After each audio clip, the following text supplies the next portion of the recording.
Good afternoon, party people. How are you? We are talking about time management today. I got Mr. Preston trying to uh, knock down this, so we will see how it goes. I might have to move y'all, but how are you? We are getting ready for the new year with this time management talk so that way we have the time and the boundaries necessary to get stuff done. And I am going to be joined by the amazing Kara, who is an author as well as a publishing consultant. So I'm really excited for us to chat and break down all the different strategies to make you feel supported in this new year, because why let another year go by that it's like, oh, I didn't do what I wanted to do again. Oh no, life is too short to have another year go by of wishing and hoping. So how do we go from wanting to action, basically? So, hi, Kara. Let me see if I could bring you on up.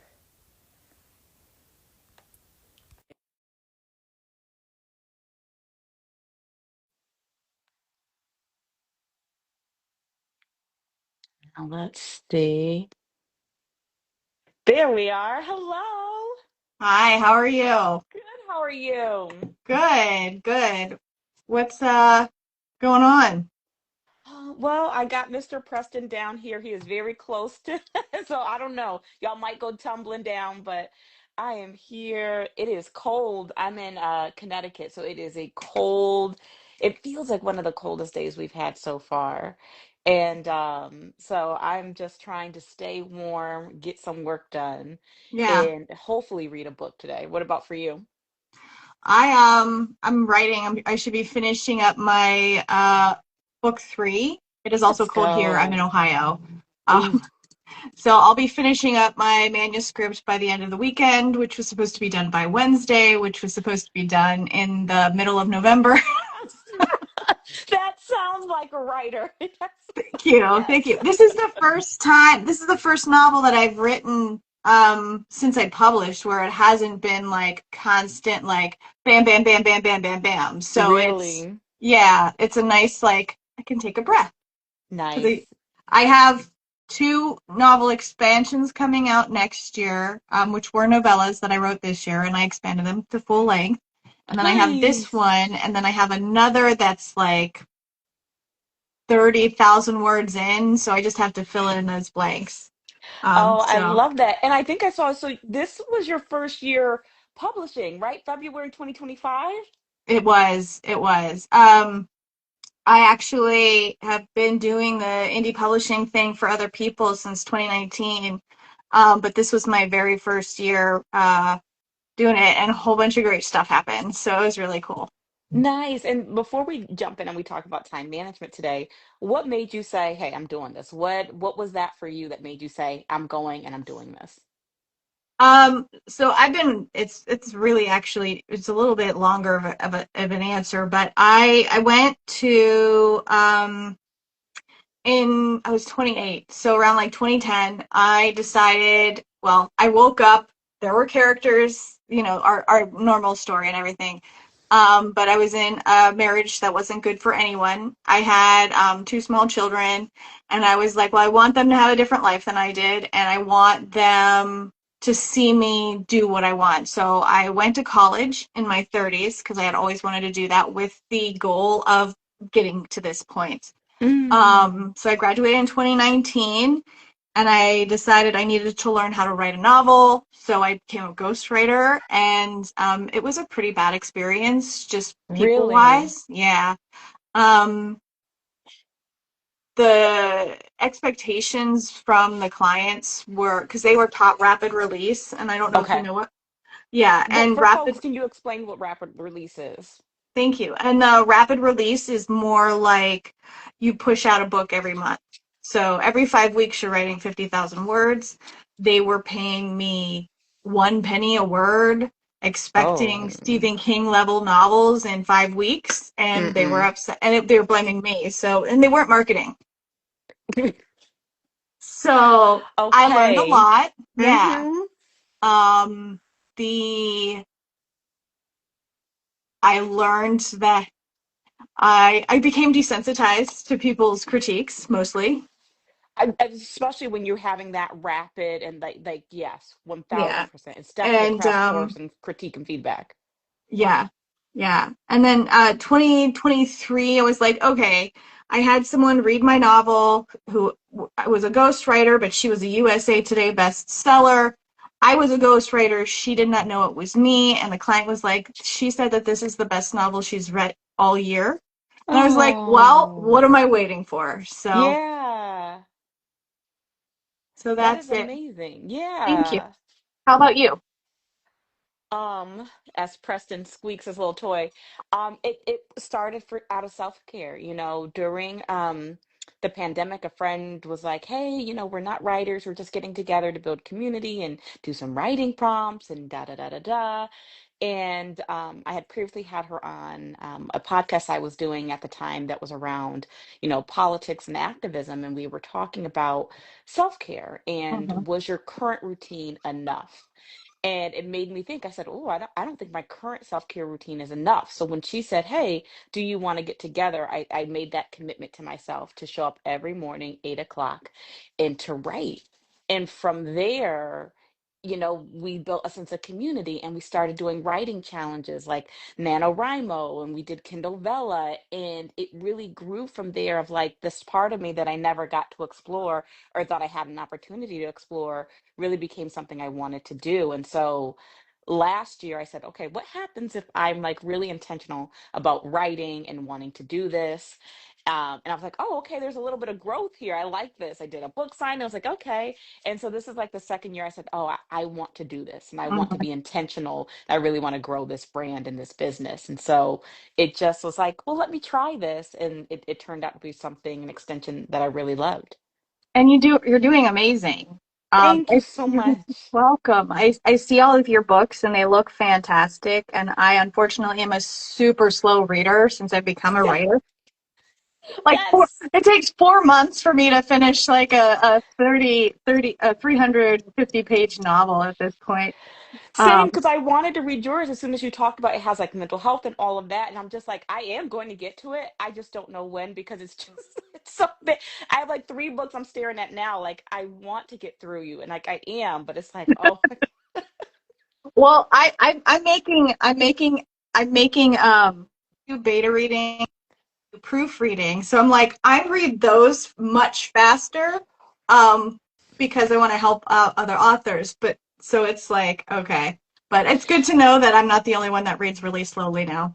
1000. And as you were saying that about, beta reading and getting through those, it makes me think about our time management conversation and how much does a deadline help with time management? What have you noticed in your life? Yeah. So I have an interesting life. I actually have a chronic pain disorder. So a lot of the times I'm working from bed. Um, but I am able to work from home and I have been able to work from home since 2015.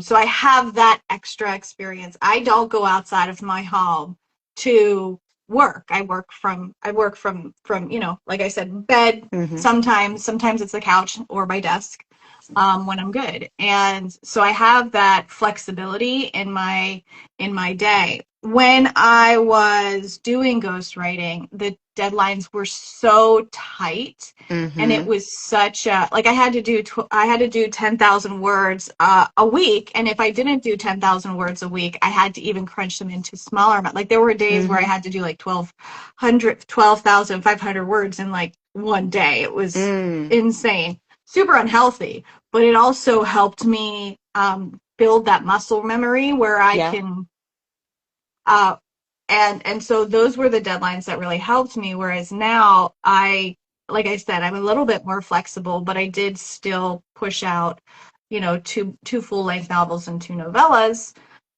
to publish this year. So it's always hard to dictate like what my deadlines are and everything. I think that they were too stressful this last year because Hmm. I was trying to get another one squeezed in too, and I was like, it it was possible. I just for my mental health and everything like that, I just had to take a step back because I was constantly stressed. And these are Mm-hmm. the books that I love to do. This is my passion Mm-hmm. project. And I'm turning it into a business. But all I can say for other people's deadlines and everything, it's, set a deadline. It's important because it gives you like a time Mm-hmm. crunch. Um, and even if their deadline is like write 250 words a day, and it doesn't Mm-hmm. even have to be like story words, just Mm-hmm. words. Am I answering your question? I feel like I went way off topic. No, 1000%. And I wanted to jump back to what you were saying about that previous crunch of like every month, like you had to go out. I do think there is an importance in that. So like Yeah. again, meeting every day at 8 o'clock and writing, we would do 5, 10 minute writing sprints, and then we worked up to 20-minute writing sprints. There's one of my writing buddies, Judy Ingram. Hello. Hello. And I think that was critical in me being able to write, because when you have those deadlines, it's like NaNoWriMo every month. Yeah. You are forced to create the words. So there is really no hello, JS Taswell. So there's no like blank page fear. You don't have time for that. You have to Yeah. get, and it conditions you to get the words out. And I think sometimes with time management, the fear is like, well, how am I going to create these good words? You're not first. You're going to create Yeah. the bad words. Create the Yeah. bad words, because then the editing is easier. And now you've conditioned yourself to like, let's go. And so I do think if you are starting out, having those deadlines, showing up, doing it over and over, it builds that muscle memory. It is like riding a bike. You know how to do it. So that way, when you are in this point of your career where it's like, well, I don't need to have as strict deadlines, you Yeah. still know you're going to show up, and that avoidance in that beginning writing stage isn't as prominent. So I totally think that is there's something about that, building that routine at first and then stepping back.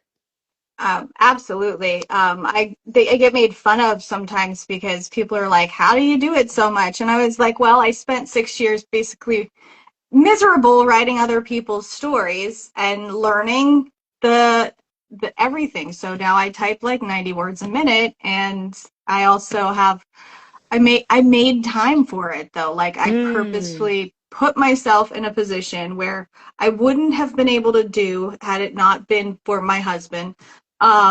And he takes care of the bills, like the house bills and everything like that.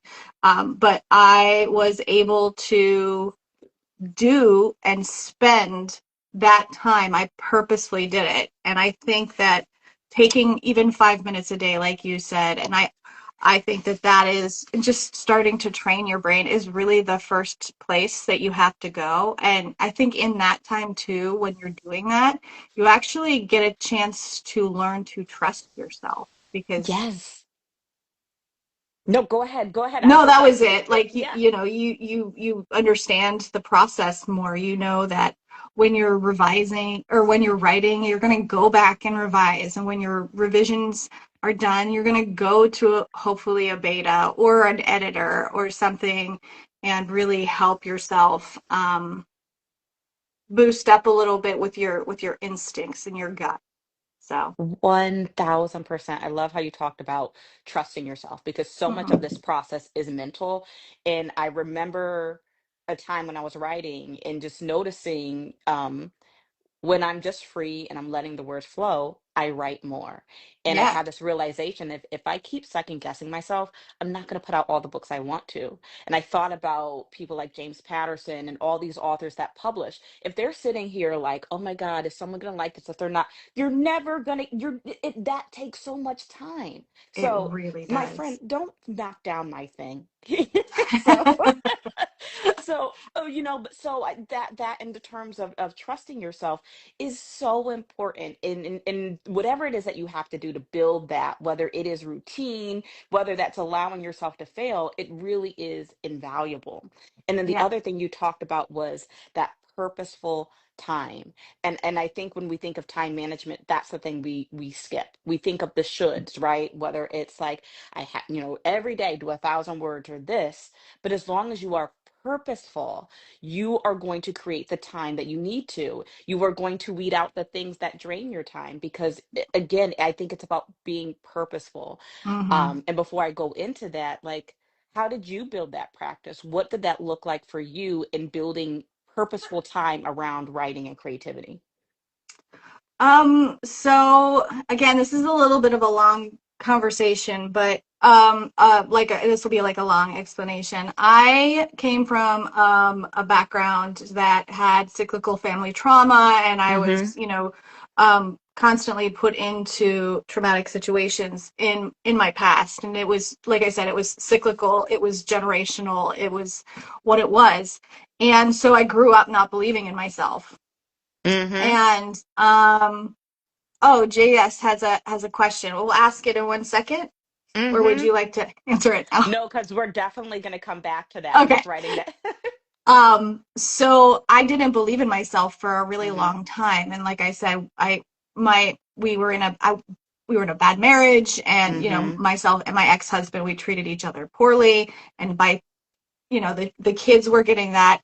And when I decided to leave him, it was kind of, well, first, when I woke up with the characters in my head, I couldn't ignore them anymore.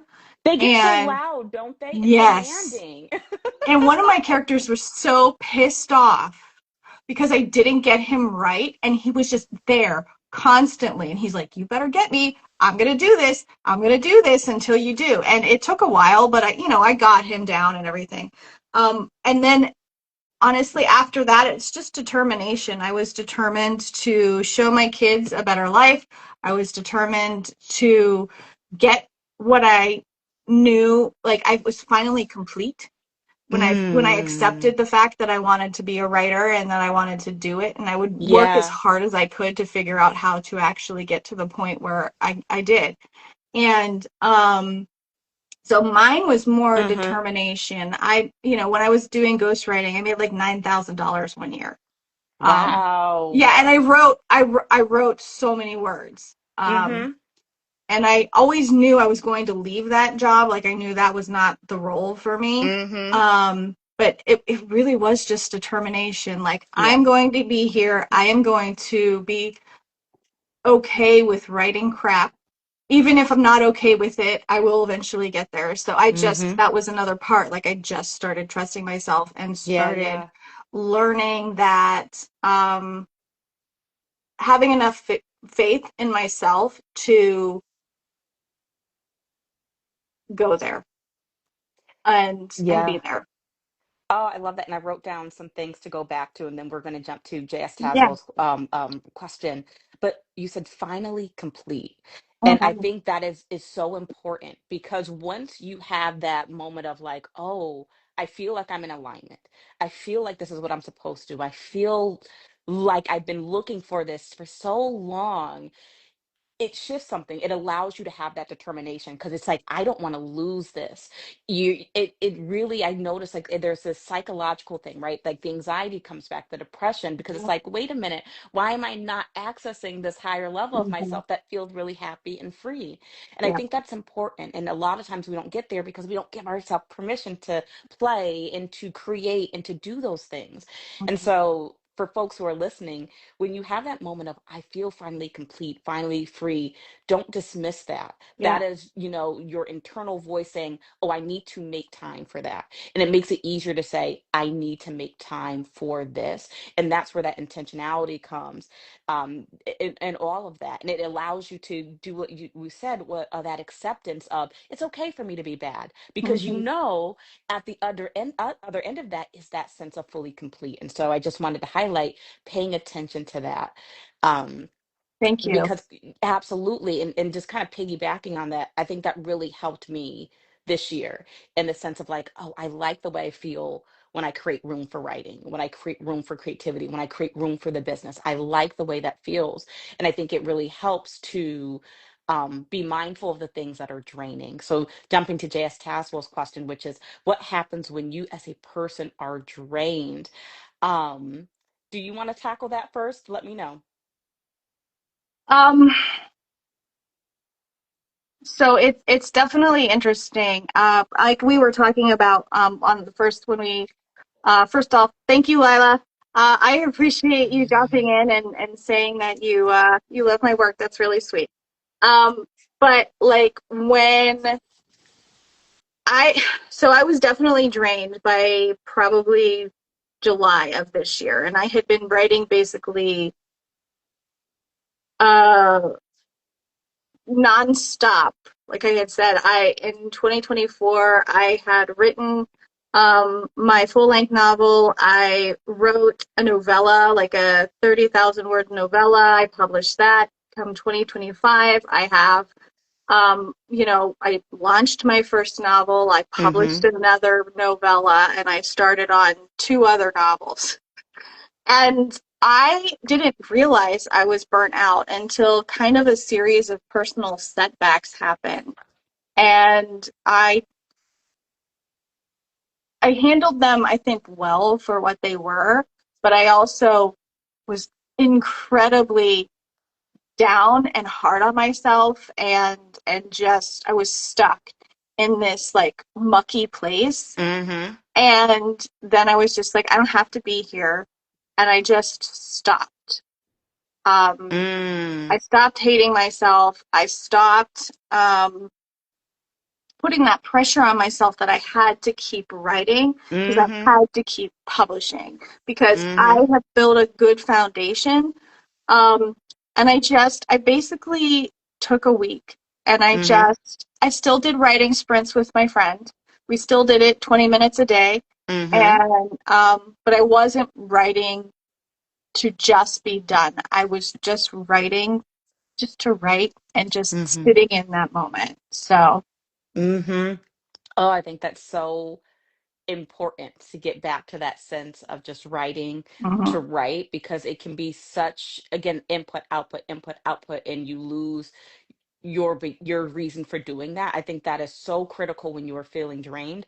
I'm going to go back and read what JS Taswell has said in regards to, I feel like my personal life has put me into this survival mode, drained me mhm, in general, and that creates makes it so hard to make time to create. I think high output of creativity and even success can cause fatigue in itself. Absolutely. Now, all right, can I nerd out on y'all and put on my therapist hat real quick? Because this is the type of stuff that makes me excited and why I started being a creative wellness coach. Because I can't remember who exactly said it, but we cannot create from a sense of survival mode.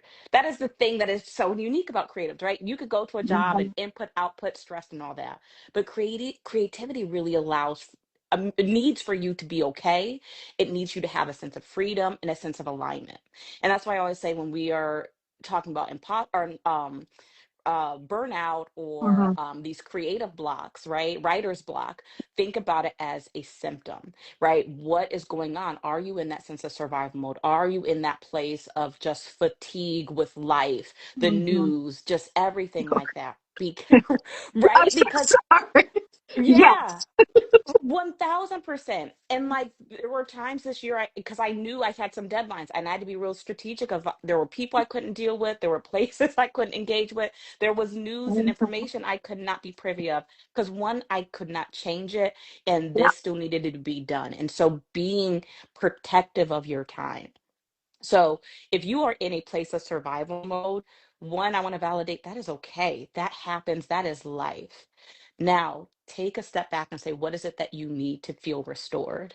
Whether that is to push back deadlines, whether that is to do something that you love, but the answer isn't to stop your creative process, right? It's not to like, let me give up writing, let me give up this, because now you're just increasing that sense of depression and anxiety because you're Mhm, not getting to that sense of finally complete we talked about. So what I would say is like, take a step back and say, what is it that I need to be to feel okay? Who do I need to remove from my life? What do I need to remove from my life to have more of that time back? And again, both me and Kara have supports for if you need to book a consultation to really work through that. We are here for you because people need your stories. People mhm. need your stories. They need your words. Yay, I'm glad that was helpful. And again, I just to summarize all that, take that pause and say, what is it that I need to be okay? And how do I give myself a little bit of that? And ask yourself that every day until you get to the point where you feel like you have capacity to write fully again. So something you said there is really interesting. So still in sort of like that therapeutic Mm-hmm. situation. So you said people need your stories, and I think that it's such a true statement. but it's also it connected to me. So I have a chemical imbalance, I have CPTSD, and I have the chronic pain disorder, and they're all connected, right? Like Mm-hmm. they all Mm-hmm. came from the cyclical trauma. And because I allowed myself to go to therapy, and because I trusted, like I found the right therapist. Yeah. And when she said, let's get you on some medication to help you with the cyclical stuff, to help you with the chemical imbalance, it started making my brain work better, Mm. and I'm more focused, and I'm more, and if everybody would allow themselves to do that, not that everybody needs medication, not that, well, I always agree with therapy. Therapy is a fantastic, again, you have to find the right therapist, but um, if you can allow yourself to go there, you can find out how whole and Yeah. how wonderful your brain can work. And Mm-hmm. you can not only give your stories to other people who need it, you can also give more of yourself when they need that as well. I love that. And I think, allowing yourself to heal.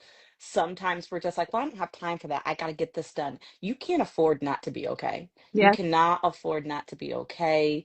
Take the time to take care of yourself. All the other stuff will be there and you will do it better and more efficiently because you took the time to have capacity. So I love that. Great stuff. Do we have any other questions, comments, concerns? How are we doing? Just taking a pause to check in and see, do we have any specific time management questions? And while I'm doing that, I want to ask you, Kara, what is like one time management hack or lesson that you have learned through this journey of creativity and life that you recommend to everyone? Um, just when you can't, be okay with that. Like if you Oof. can't do the dishes right now, or if you can't sweep, or if you can't write, or if you can't, think clearly, just let yourself, can't, like, don't put pressure on yourself. Just let it happen. And again, that's the trust thing, right? You have to uh, first off, my therapist told me, and she was wonderful, and unfortunately she passed away, and I got to see her for 10 years basically. And the very first thing she told me is just be comfortable with being uncomfortable. Oof, So yes. it took a little while, and I had to sit with the discomfort, and I still have to sit with the discomfort, but I understand the purpose of it. So that's really where I think that my hack would be, is just be comfortable, not like having a pristine house sometimes. Be comfortable with feeling like you're crazy, or taking a nap because you need a nap, and um, getting rid of those shoulds, and instead just being like, this is what it is. How about you? 1000%. And I want to echo that. Like, listen, I can tell when there's a lot of things that are taking my focus because like, yeah, like, oh, those dishes, they're looking at me. Laundry's Mm-hmm. looking at me. But like sometimes that's the reality. Like it's not all going to be perfect. Everything's not going to be in order. And that kind of is going to talk to my hack of what are you willing to give up, Yeah. right? You cannot do it all. And so Yeah. accepting that, maybe it means that, you know what, you have to scale back on, again, engaging in certain activities or people or things for a minute or indefinitely if it feels like I'm not happy in that space anymore. I feel like Mm-hmm. I'm drained when I'm going there. I don't feel fulfilled there. We're not making Mm-hmm. any movement there. This activity, it came from a background of doing a lot of like community work, and there were sometimes we would have meetings and I would have you know That and would I would drive have me crazy, but I understand. oh my gosh, yeah. And I had to say, nothing here is changing. So I have Mm-hmm. to make the change if I want to create more space for the things that I love. If I want to create more space to actually move the needle and do things that are helpful. And so Yeah. it's really hard sometimes to cut things out of our lives. But I think if you are like, I feel happier when I am being creative, you have to ask the question, what are you willing to give up? What are you willing to change in order to make that a reality? Because if nothing changes, you're just going to keep setting this goal and Mm-hmm. it's never going to happen. And now you keep increasing that sense of, well, I can't meet my goals. No, it's not that you can't meet your goals. You just have to decide what you want to change to meet your goals. Right. I mean, my cat passed away a few weeks ago, and I had him for 17 years. I had him since he was Mm-hmm. 6 weeks Mm-hmm. old. And, on one hand, I feel silly because I'm mourning my cat because he's a cat, but also he was my companion for 17 Yeah. years. He went through like all of this life and growth with me, and he Yeah. was the best cat ever.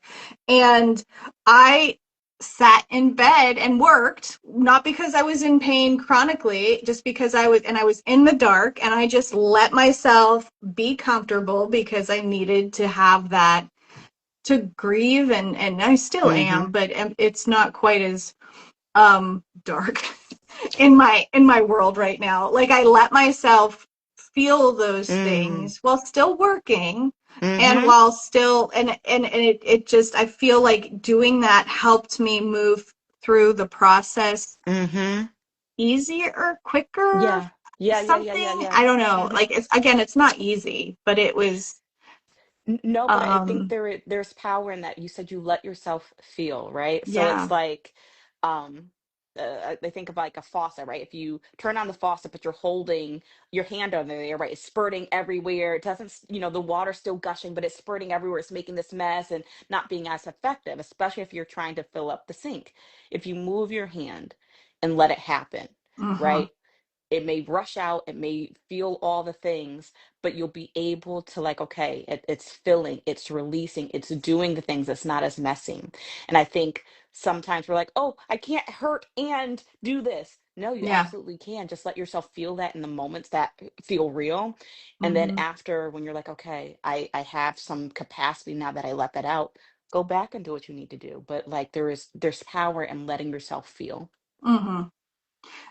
And it sucks sometimes. Feeling that stuff sucks so much. It hurts. And anger feels like dirty, like when you're angry at Mm-hmm. something, and Yeah. it feels like we shouldn't be feeling those. And I still have problems with my anger, and I still have um just sort of like, well, there's something wrong with me if I'm angry, but it's not, like, Yep. right? Like, I know Yep. that it's not, and I still feel the anger, and then I still feel bad about being angry about things.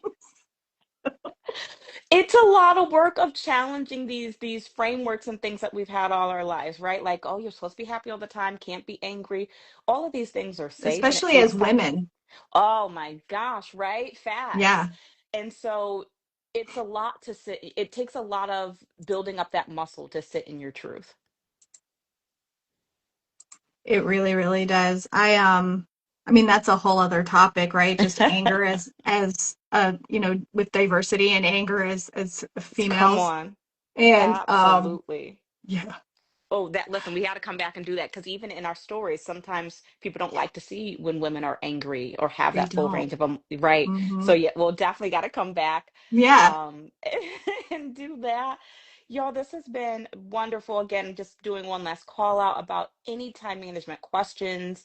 Do you have any time management goals for 2026? And then, Kara, I will also ask you that. Any 2026 time management goals or things that you're changing in the new year? So I'm definitely not going to hold myself to a stringent publishing schedule now. And I am finding, because I'm not going, so I stopped in June. Like, I stopped, like, no, I don't have to churn out this out. I'm not in that ghostwriting world anymore. Like, while it still took me longer than 5 weeks to get my stories to Mm-hmm. where I was comfortable with it, I couldn't. And so I'll still be publishing. This is what's really interesting. I published 4 books this year, Let's and go. thank you. Again, 2 novellas and 2 full lengths. But I'll still be publishing 4 books next year. But I gave myself that hard. You're not going to have that, insane schedule anymore. So that's really my first one. And honestly, just growing and developing the brand in Yeah. an interesting and in a bigger way. So Oh, I I did love a lot that. of groundwork for the first year as a debut Yes, you author, did. and building on that's going to be really exciting. How about you? Yeah. First of all, I'm excited for that. And I love that. And I Thank love you. to, I can't wait to see where you end up in the growth you have. Um, Similar and different. So I told myself I'm not publishing next year, right? I'm not going to Okay. publish. I just want to spend the year writing. And then I was Hmm. like, well, you got all these short stories from when you were writing at 8 o'clock in the morning for 5 years. So I'm we're putting some of those into Kindle Unlimited.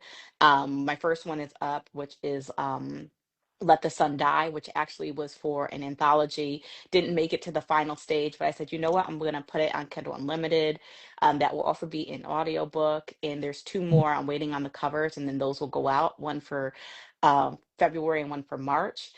But other than cleaning up and polishing the short stories, I just want to write. Yeah. And Lyra is being really loud. She is the female main character in my mystery series. So I'm going to write her first, and then there's some other projects I want to play around with.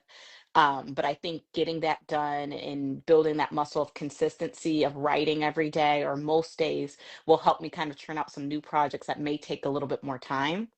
So just kind of getting back to playing with writing and Hmm. growing and not having the pressure of deadlines.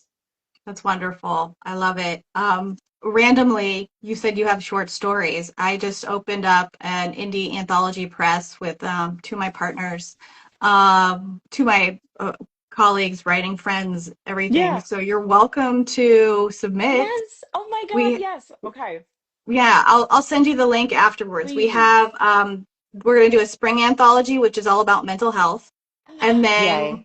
we do a monthly contest where whoever the winner is will be published in 2027, the January 2027 anthology too. So Oh, please yeah, send me that. yeah, That I that is will. wonderful. Oh, that's so exciting. I love Yeah, it. Like, thank and you. this is another great thing about the writing community, right? Like there's people to help you. So if anyone, if you're listening, if you ever feel alone, if you ever feel like you're the only one struggling with completing your project, time management, put out the question, put it on Planner, Yeah. put it on, because there is someone else who has felt that way. So don't let yourself be isolated, you know? So that's what I will end with. Any final last words, Kara? Well, even just jumping off of that because I hadn't been on I had Instagram wasn't even like a thing when the last time I was on social media, and it was like the Wild West. It was awful. And so I knew I had to be visible to be Mm-hmm. on, so I was like, all right, I'll do social media. I won't like it. And it is such a shock. And I have found so many amazing people to be supportive. And I have found so many other people that, appreciate what I have to say and make me feel like what I say is important also. And it's just been an amazing experience that I don't think anybody can understand until Right. they're absolutely like in it. So it's really cool. One But yeah. thousand percent. 1000%. Listen, my name is Liz and I am here with Kara. Kara, tell them all the stuff and all the things that you can be found and what you need support on, and then I will close us out and do the same. Hey. Honestly, I basically live on Instagram, so you can find me there. I also have a website. It's just my name, karamzone.com. I have two full-length novels out. They are dark fantasy with spice, with a strong mental health rep. I also do indie author consulting and indie publishing consulting. So I help indie authors become like indie publishers and help them walk them through like mistakes and troubles and there's always another way, like even though there's no Hmm. such thing as failure, so there's always the other way, and that's really where I lead from. So you can get a 45-minute call with me for free, a consultation, and I'll just pass it off to you because I'm still not good at that. Oh, I love it. I love it. I love it. Y'all, my name is Liz. I am a therapist, author, and creative wellness coach. You can find my services on lizboydwrites.com, where, again, I have all the books, both fantasy, mystery, and dabbling into nonfiction. I have a workbook and notebook. And again, I have a 15-minute consultation where we could talk about the different coaching packages I have, as well as, your goals and how I can support you. So that way you can go from feeling stuck to started on all your creative projects. Yeah. We're definitely going to have to do this again. And Yeah. I really needed this talk. So, like, have a great rest of your day and everyone be well. Good. Thank you so much. Bye. Bye.